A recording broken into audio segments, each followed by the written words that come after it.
listening to The Mark Cox Show. Follow the show on Facebook. Facebook.com/The Mark Cox Show. I knew he must have been about 17. He was going strong, playing my favorite song. And I could tell it wouldn't be long that he was with me.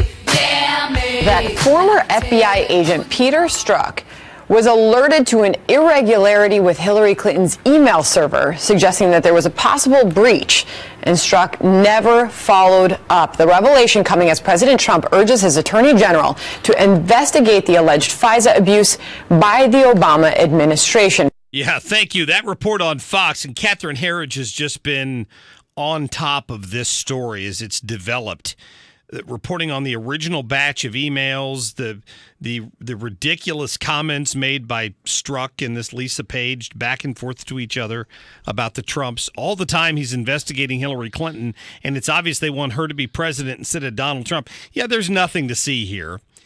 Supposedly that Inspector General report on the FBI investigation is due to come out any time now, like maybe within the next week. And that could be explosive. And people like Adam Schiff have to be worried to death because there's nothing he can do to prevent that from being published. Yeah, but fortunately or unfortunately, they got media allies that are going to bury it, and they're going to say it's not a big deal, and then they're going to be talking about more Russian collusion. Yeah, that's it. Did you talk yesterday? I'm sorry I didn't listen yesterday, but I'm sure you talked. Yeah. Chris Arps. I'm sure you talked about the latest thing now about the Russian collusion, about the hooker who's got these 7 hours of tapes or something to prove that there was Russian collusion. The one in Thailand? I think she was. I don't. Maybe that's another one. I don't know. They were talking about that yesterday. Yeah.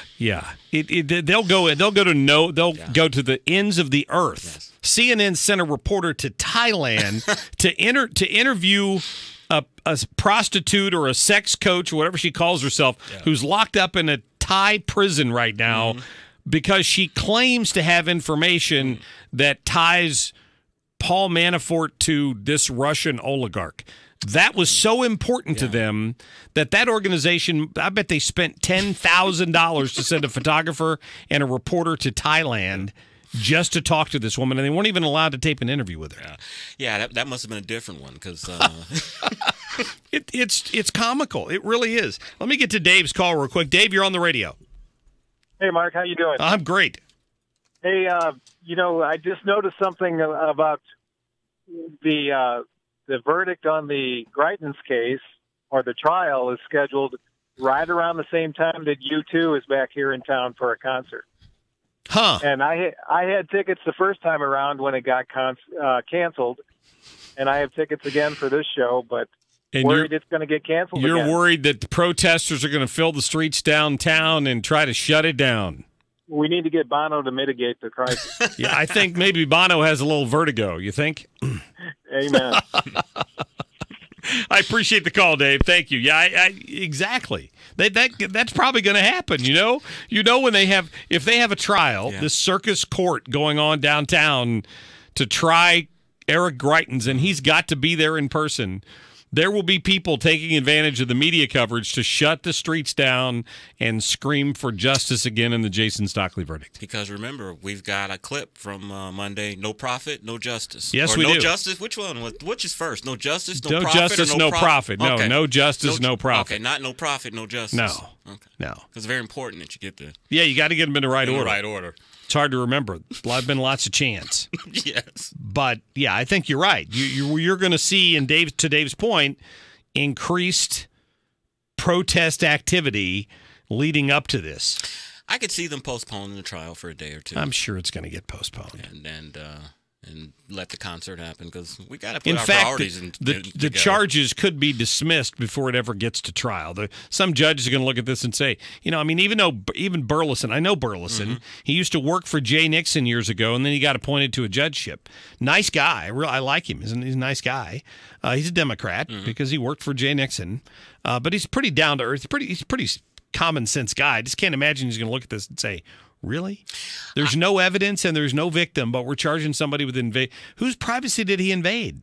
I can't imagine a judge wanting to dip into politics like that. If there's no case, try it, let him be found out guilty, and we didn't taint it. We didn't get involved with it. I can't see a judge wanting to step into politics like that. Yeah. Well, I know that you probably didn't watch the Oscars, did you? No. You didn't? Haven't watched the Oscars since probably late 80s. Oh. Chris, I'm so disappointed. I thought Becky would have you watching the Oscars. No. I'm just kidding. Not an Oscar I'm just guy. kidding you. So the reason I bring that up is, did you see CBS spent 3 or 4 minutes of their valuable broadcast time this morning talking about the controversy surrounding Frances McDormand's Oscar being stolen. I heard about that. Just listen to a little bit of it here. Listen. But just hours later, she was robbed of her prized Oscar statue. Got this tonight. Terry Bryant posted this video of himself celebrating at the governor's ball, claiming an Oscar as his own. Best producer. More than 70 Oscars have been stolen historically over the years, but not on the night of, like at the actual awards. McDormand had engraved her statue earlier that evening, and as Bryant tried to make a quick exit, I gotta go. a photographer had a feeling something was off. Is that his?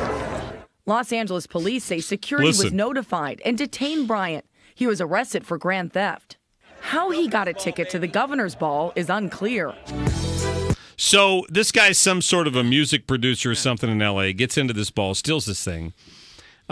I wish I could get to the end of it because the reporter says in the tag that this dude's still in jail. Listen, hold on, and here it Scarlett comes. Johansson. McDormand was eventually happily reunited with the statue. Wait, here it Bryant, comes. on the other hand, At the end of the night, basically, Mr. Bryant ended up winning only one thing, handcuffs. Bryant is still behind bars this morning on $20,000 bail. We reached out to the public defender's office to see if he had been assigned an attorney. I wonder if ICE had a detainer on him if they'd let him go. Don't you? Isn't it odd that in Hollywood you can be locked up and prosecuted for theft of an Oscar, which could easily have been reproduced and given her another one that looked just like it. But somebody who's accused of murder or drunk driving, who's in this country illegally and should never have been here to begin with, will be released back into the community with no bond just to protect them from falling into the custody of immigrations and customs enforcement. What a screwed up country do we live in. That's in California. This guy's locked up in jail, and they're going to prosecute him to the fullest extent of the law for trying to steal a statue from a Hollywood celebrity. And somebody else is going to die because a criminal illegal alien's been released back into the community. That's sick. Priorities. What I wonder, Mark and Liz and Jason, what is it about social media that just makes people stupid? Why would you go on social media and wave that thing around? That you stole. Thank you. People just get stupid on social media. I don't know. Attention. That's got to be it. Is that what it is? Because anybody who watched would know that dude was never on stage to win an Oscar, right? Exactly. It's like that's not his Oscar. Don't worry. The viewership plummeted by like 20%. I heard that. Nobody watched. Nobody was Nobody watching would've anyway. known. Just some of the stuff people do. It's just they they lose their minds. I had a sound clip on here yesterday that I forgot to run, but it pointed out correctly that it might have been Michelle Malkin even who pointed out correctly that these people in Hollywood continues to lose money. They have the occasional blockbuster like the Black Panther, Star Wars, but overall they continue to produce movies nobody's going to see, and they seem to hate the people who they want to go see their movies. It's no wonder when they choose to get political like that and they turn off all of these viewers that nobody's going to see their movies. Well, it's like what a lot of the critics of liberals say. They put their agenda before everything. The agenda comes before making money in the movies. They put their agenda before everything. They want to get that across before anything that's right. I would agree. It's sad, but it's very true. I mean, typical. Right. They waste all kinds of money. Who's the girl that does the credit card commercial? She had some smirk on her face during the middle of the Jennifer Garner. She had some smirk on her face that captured the imagination of Twitter users everywhere. And they've had thousands of people tweeting about what she was thinking when she had this look on her face. Who's Jennifer Garner? What'd she do? She did that boxing movie. $1 Million Baby or something like that. Wasn't she the one? Is she related to the Rockford Files guy? I don't know. No. Could be. Could be. Or maybe she just borrowed his Liz name. is too young for Rockford Files. You don't know anything about Rockford Files. Not a clue. That was a great show. Oh, You it was a bet. great Yeah, show. I loved his car. Friday nights. You bet. You bet. All right. Well, good.